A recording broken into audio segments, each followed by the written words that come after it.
Let's look at this new weapon, which plays a song of death to the enemy. It was just a piece of pipe with a shoulder stock, hand grips, sights, and an electric gadget that fires the rocket. An electric wire shoots a spark into the powder charge when you pull the trigger. A lot depends on that wire. Now let's take up sighting and aiming. The first step is range estimation. It should be constantly practiced by estimating the ranges to prominent points on the terrain which have been previously measured. Estimation of the range to moving targets should be especially practiced.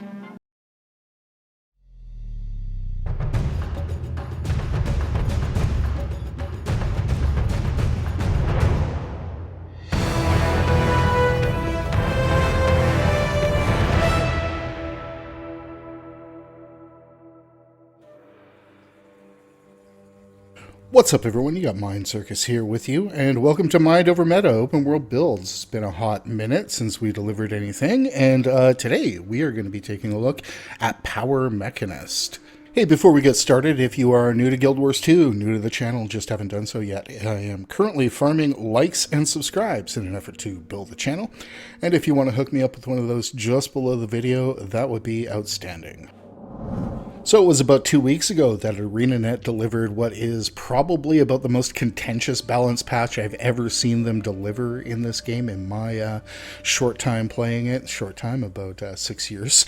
And really, a couple of really good things came out of it, and a lot of really bad things came out of it. But when we're talking about the good things that came out of the balance patch, we're going to look a lot at Power Mechanist.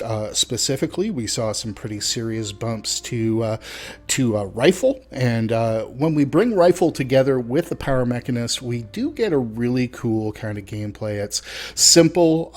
You'll find I'm doing a few things with the build that I'm going to give you guys here that may be a little bit unexpected, so to speak. We're not talking about a max damage build, as is probably what you're used to from my channel. I will, however, go over some max damage variants in terms of the traits and the gear, but really what we're talking about is permitting alacrity as well as doing a large amount of power damage. In terms of the damage that it does do, you know, I went on a couple of pug raids without emboldened. I was top place for DPS. So we'll talk a lot in the gameplay section about alacrity, about what it is, how we generate it, how we upkeep it on our team, why I'm gearing this build the way that I am. The other bonus that we're going to get out of this build is a lot of stability. And those of you who may be followers of the channel will probably realize that that is a boon that I highly prize. So, without further ado, let us get into the build and the gear section of this video. So, as is customary on these videos, let us go ahead, access our hero panel, and let's go take a look at the equipment that I'm running. You will note I am running actually a little bit of a mix here. So, at this point, you will note that these are Diviner's Trinkets. My armor is Berserker's Armor. I am running pack runes. Okay. My rifle here is a Berserker's rifle. You will note I am running the pack runes and in the weapon and impact and a force sigil. Let's talk a little bit about gear here. There is kind of a sliding scale on this one. Really what I wanted to do with this was get to the point where I could perma the stability that was coming off one of these abilities here, which is Crisis Zone. And this was the best way to do it. I ran this in full Diviner. It was significantly lower damage. So what I did was started swapping out the Diviner's gear until I got to the point where the damage was where I needed it to be. Now, the concentration is absolutely necessary in order for us to, you know, upkeep our boons on this one, and specifically for us to upkeep alacrity. As I mentioned before, we will in the gameplay section have a fairly large kind of conversation about how the alacrity is working, how we're generating it, how we're upkeeping it, etc. on this build, but this is kind of my sweet spot for it. Now, if I wanted to run this as a 100% DPS build, everything would be Berserkers. I would move on from there, probably slot in some Scholar runes or some Eagle runes. You're going to get really, really nice damage off that, particularly when it comes to, you know, power versus Condi. This is a power build, and you absolutely feel it while you're running around in open world, just kind of taking stuff out. So, you know, if I want to go 100% DPS on this, or if I'm building this on the cheap, I'm going to want to go in Berserkers on this with the strength and, with the force and impact sigils. And then I'm going to, run Scholar runes, or maybe cheap out and get some Eagle runes in there. But the way I am running this is to get a decent amount of boon duration. And again, I'm just going to loop back to what I said at the beginning. Running this in complete diviners was overkill. In terms of boon duration, and really saw significantly less DPS than this build is actually capable of. So keep that in mind. This is how I've built it, and let's move on from there. So let's take a look at the way that I've built this here. If you've done any kind of power DPS build for any kind of engineer, then what you're looking at here is nothing that you have never seen before. If you are used to running Mechanist, let us obviously go ahead and point these two out, and I'll get to that and explain that in a moment. Running firearms, we're going to be running high caliber for the increased critical chance against foes within the ranged threshold. When playing this build, you actually want to be, fairly close to your mech at all points. We'll go over this in the gameplay section, but this is a really big win here. We're going to be running no scope. Critical hits on foes within the threshold have a chance to grant Fury. This is going to be our main Fury generation here, and it's going to do exactly what we need. Finally, here we've got a bit of a choice. We can run modified ammunition here. We can run modified ammunition for the damage increase for each condition on a foe. The real bonus to this one is it's not only conditions that you're putting down, so conditions other people are putting down. The other option here is to run incendiary powder. The damage difference between these was negligible when running on my own. So really what I did was kind of default it to here for when I'm playing in groups and, things are seeing a lot more conditions on them. We're going to be running explosives. We're going to be running glass cannon. Strike damage dealt increases when above the health threshold. We're going to be running aim-assisted rocket. Now, this one got nerfed about 2 days before the build came out, but it's still really good, and it's still your best option here. All right, so we'll keep that in mind. And finally, we're going to be running Big Boomer. Now, Big Boomer is going to give us a little bit of a benefit, and that we'll be getting a little bit of passive sustain off it, which is really nice. Also, it's a fair bit of a damage increase, and that really is the way that we're going to run, just like that. Now, let's go ahead and take a look at Mechanist. Now, under Mechanist, we will be running high impact drivers. This is just kind of a no-brainer. Power DPS, might on hit, really nice little trait. Now, if I'm running this build for DPS only, I am going down here and I'm setting in mech frame, a variable mass distributor, and J drive. Okay, but the way that I've got this set up with the boon duration, wanting to perma alacrity on this power build, I've gone ahead and I've set channeling conduits, and I've set barrier engine down here. We'll go over this in the gameplay section, but this is absolutely easy mode maintaining alacrity, and that is really kind of what I wanted to do with the build more than anything else.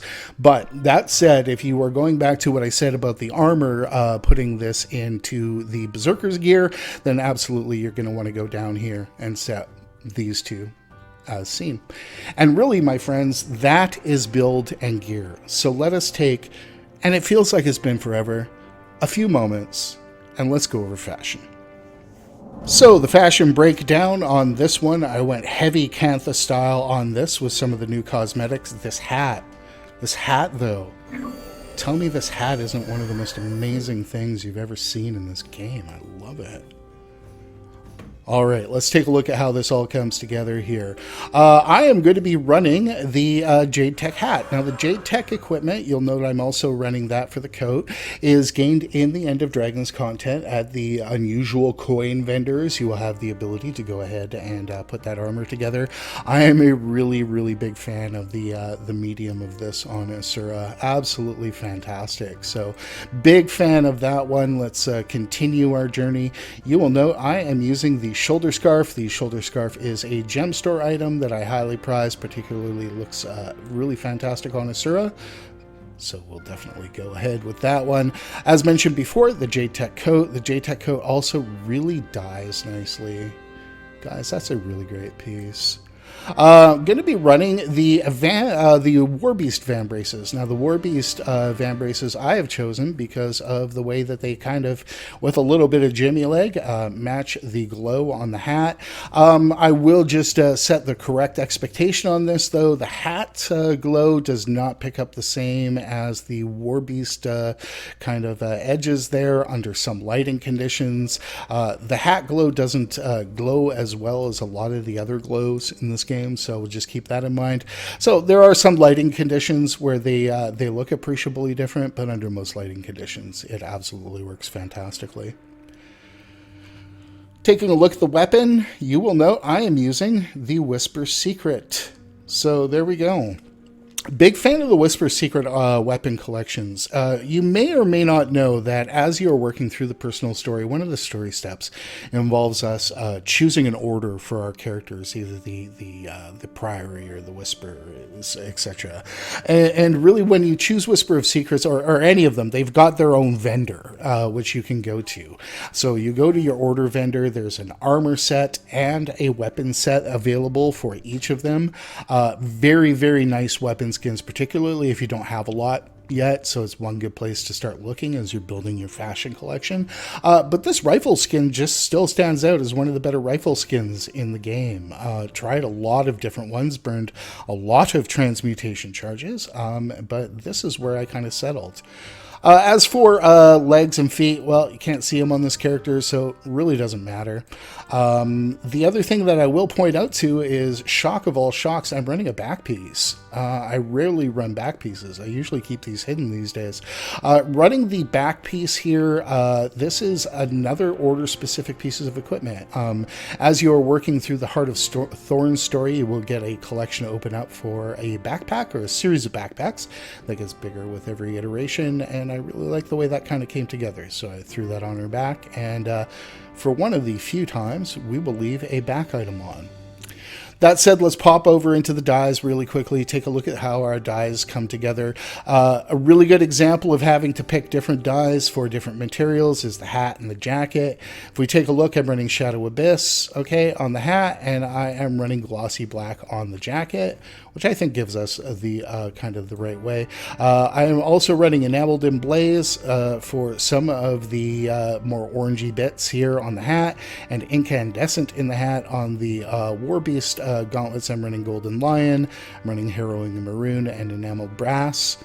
Right, also running Harrowing Maroon on the scarf, and Glossy Black as mentioned, Enameled Brass, Midnight Bronze, and Harrowing Maroon.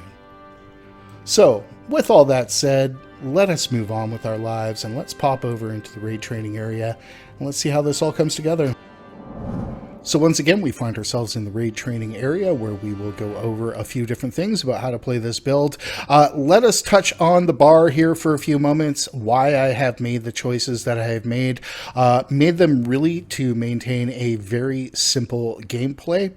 On this, we are going to be running Rectifier Signet. Okay, we've got a healing passive on this, which is good. So we'll get passive healing both off this and off Big Boomer. It should be enough to keep us alive. When we also keep our positioning in play, and I'll talk about positioning in a little bit. We are going to be running Elixir U as our stun break. Now, why are we running this when we've got so many other stun break options on this build?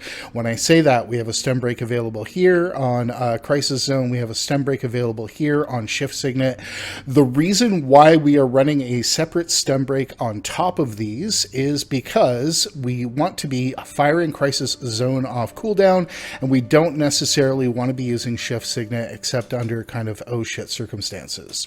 All right, so what I've done here is I put another stun break on the bar, this one being Elixir U. I love Elixir U because not only is it a stun break, it is vigor, it is 9.5 seconds of quickness the way that we've got this set up, sorry, 9.25 seconds of quickness the way that we've got this set up, and 2 stacks of stability. This stability in conjunction with this stability here here is a really, really nice quality of life. So we'll keep that in mind. This is why I'm running this. There are other options. If you're looking for a max DPS option, you probably want to go ahead and put the rifle turret in here at that point. If you're looking for more stun, for more CC abilities, I would probably go ahead with the thumper turret. I'm a big fan of the thumper turret, or you could also use Slick Shoes. Slick Shoes notable just because it's really awesome to have your character say Slick Shoes. If you need another stun break, obviously you also have the option of utility goggles, which is on a fairly low cooldown. So there is that. With the rest of the signets, we don't want to be pressing these if we can at all avoid it. We will be using Force Signet. Force Signet is going to give us a significant amount of strike damage. Also, we get a bit of Defiance break on that if we need it. It is knockback though. We don't really want to be using this. As mentioned, we'll be running Shift Signet. Shift Signet increases your movement speed, but what it also does is copies boons that you gain to your mech. This is really, really powerful. Highly suggest you run this and not use it as much as you can. Finally, we will be running Overclock Signet, reduces the recharge of your signets. What it also does, though, is delivers a pretty strong attack. This attack is a DPS bonus. We'll go over doing damage in a couple of seconds. I'm going to run this over most of the other options. If I'm in a situation where I need a little bit more CC and sustain, I am going to swap this out for the Supply Crate. I'm a big believer in the Supply Crate, despite its very, very long cooldown. All right, so that is the way that we will set up our bar. Again, we will try not to click the signets. I will use Elixir U for a low quickness bump if I'm not worried about stun breaks. Otherwise, I'll just use it for a stun break.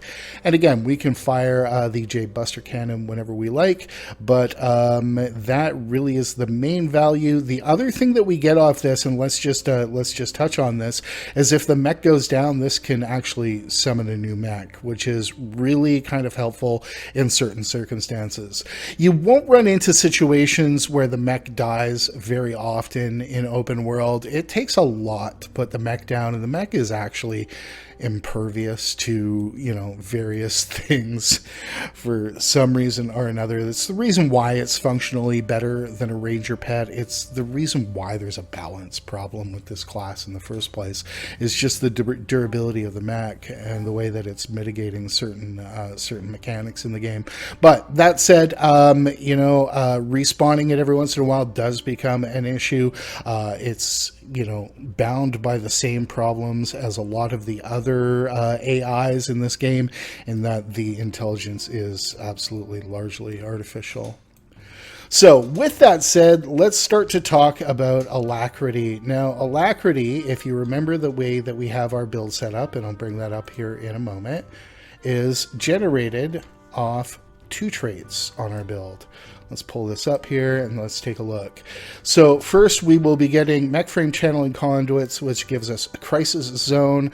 All right. And the next thing is the barrier engine. What happens here with this is that when we start auto attacking, we start generating Alacrity. So let's just start auto attacking here and take a quick look at the way this comes. When we see this, when we're watching our buff bar here, we can see the Alacrity popping in and out. This is obviously not an ideal circumstance. So even with the boon duration, we're not maintaining that Alacrity. The other thing that's important to know about this Alacrity right here is it is dependent on being within range of your mech. So if we step out of the range of our mech right about here, we're not going to be getting that Alacrity anymore, and any teammates will not be getting the benefit of that Alacrity. So we do want to keep this in mind as we are fighting. Now you'll note that those hits are really kind of nice and beefy there. Let's take our next step with Alacrity and realize that whenever we generate barrier on this build, we're going to get Alacrity, which is Crisis Zone. So when we hit Crisis Zone, this actually gives us a substantial amount of Alacrity. This combined with what we're getting from just attacking is actually what's going to perma the alacrity on this build. We also, just in order to completely keep it cozy, are going to want to go in here into our food options and take some food that's going to generate us a little bit of boon duration. So I'm going to grab soul pastries. I may use quality maintenance oil as well. Okay, so there we go. When we put this into effect and we now start generating these boons, this alacrity is going to be nice and beefy at that point. So this is kind of how I keep up the alacrity to 100%. You'll note here that as we are going, we should be maintaining that before the recycle on this. Let's just, again, make sure we may be a second or two off, but that's kind of somewhere I'm willing to live with. Well, no, that is permit, so we are good with that.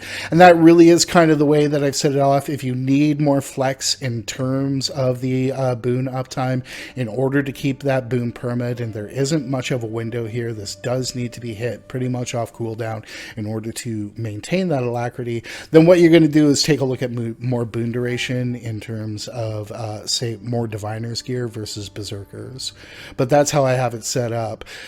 So that really is about how to maintain that alacrity. That alacrity will be there for anybody around your mech, and that really just means stack on tag. Now, when it comes to stack on tag, let's talk about the real world for a few moments.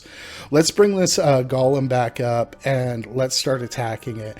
What we really want to do in terms of how we're playing this build is we want our mech to start, generating it and grabbing that aggro, and then we want to hit it away from, say, the cone in front of the enemy.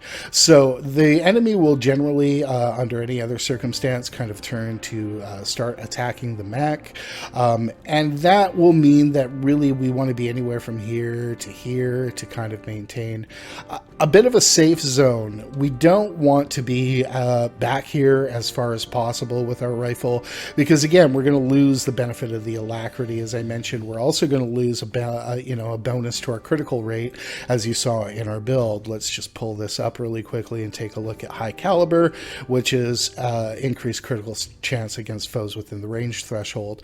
So this to me is really kind of where we want to stick at all times. You will find that against most champions, and when I say most champions, I'm even talking about hot hero points and stuff like that, as long as we're not, stacking on our mech and, face tanking those hits that our mech is taking, we can stand off to the side a little bit and really just auto attack and win. In terms of other things to do with this build, I went over, the stun break here on Elixir U. The only other things to really understand about this build are, what are our weapon skills doing on rifle? Now, with the weapon skills on rifle, let me kind of fold this into our crowd control section. So I'm just going to go here, remove the current golem. I am going to spawn a new golem, and I'm going to spawn them with a Defiance bar at this point so we can take a look. So additional options, let's add a Defiance bar. Let's put an average Defiance bar so we can see what we're doing on that. And let's get into it. So in terms of doing damage and CC on this, let's just understand what our weapon skills and other options are doing for us here at this point. We want to hit our F1 pretty much off cooldown, which is a nice little bit of damage. Okay, we want to go ahead and hit 1 and 2, obviously 2 off cooldown, 1 as often as we can be hitting it. All right. And that really is kind of your damage rotation. You've also got jump shot. Now, jump shot is useful because it does give us some vulnerability, which obviously is a little bit of damage increase. It's a nice AoE, but the problem with this is it's got a very long animation time on it and isn't always our best choice when it comes to just doing flat damage when we're stacked against a boss. So keep that in mind. With this, it's a little bit more situational than you might hope, but I'm going to go ahead and take a look at the CC options right now, which are net shot and overcharged shot. Okay, that's 1 and 2. That's a fair bit of CC abuse there. If we need to put in a little bit more, we can obviously hit Force Signet, and there's a fair bit more. All right, and that's a broken break bar. Once we're doing that, we can hit our skills, our 1 and 2 pretty much off cooldown, our F1 off cooldown. And, let's also keep in mind that we're pulsing barrier, okay, on barrier burst, which is also going to help maintain our alacrity uptime. So that really is kind of where we have it. We can perma alacrity this way. We can break whatever break bars we need to this way. And it's really just kind of this chill, kind of shoot stuff and watch it die kind of business.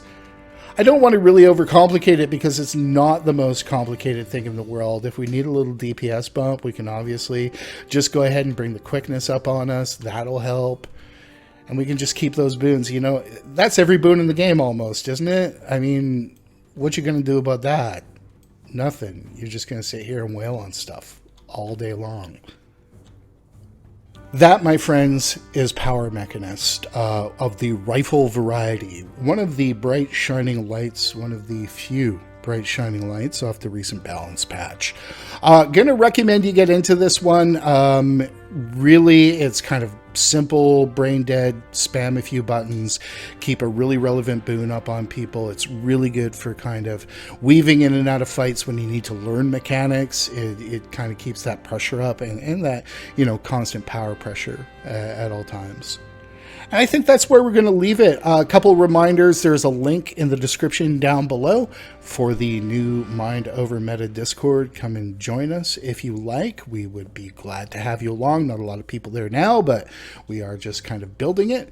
The other thing that I will point out is that there are streams every Saturday morning. In lieu of your cartoons, grab a bowl of cereal and come hang out with us for a couple of hours. We do have a little bit of fun there, answer questions, and just generally horse around. With all that said, I am going to thank you all very much for watching. I'm going to remind you to have fun in game and min-max your real life. I'm glad we took this moment. We'll talk to you next time.